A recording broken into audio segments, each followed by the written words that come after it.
écoutez, on en parle après. La Fédération française de basketball autorise les femmes à porter le voile durant les compétitions. Les fédérations de handball et de football l'interdisent. Une loi devait voir le jour, elle est restée dans les tiroirs. Cet exemple illustre les compromissions, les lâchetés ou les naïvetés qui existent quant à l'influence de l'islam radical dans la pratique du sport.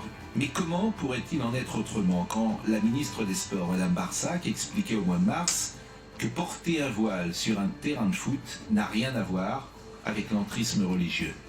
Elle fut recadrée, bien sûr, mais elle est toujours au gouvernement. Et elle maintient sans doute son analyse, sans la dire. Elle se tait, aujourd'hui, mais elle n'agit pas. Comment d'ailleurs agirait-elle, puisqu'elle ne voit pas le problème? Hier, Emmanuel Macron et ses amis, ou ses anciens amis, Gabriel Attal en tête, ont semblé découvrir que le mouvement frériste infiltrait la société. Le rapport était sur le bureau du président de la République depuis le mois d'août, sans que rien ne change. Et c'est parce que Bruno Retailleau a déclassifié ce rapport qu'il est devenu public et qu'on en parle. La com, toujours la com, rien que la com.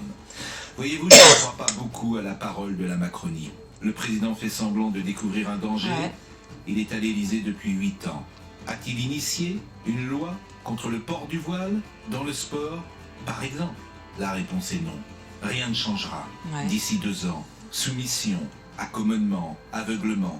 Et pendant ce temps, l'islam radical gagne du terrain. Voilà. Donc vous avez entendu.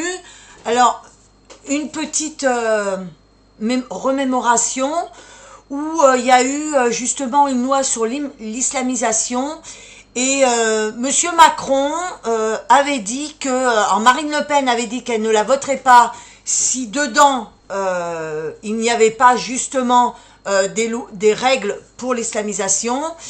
Et il s'avère que Monsieur Macron avait dit que le Conseil d'État reverrait la loi. Donc, aujourd'hui, Bruno Retailleau fait tout un scandale par rapport à ça. Ils font comme si ça les surprenait, mais dites-vous une bonne chose, comme il dit Monsieur Pro, rien ne changera en 2 ans. Voilà.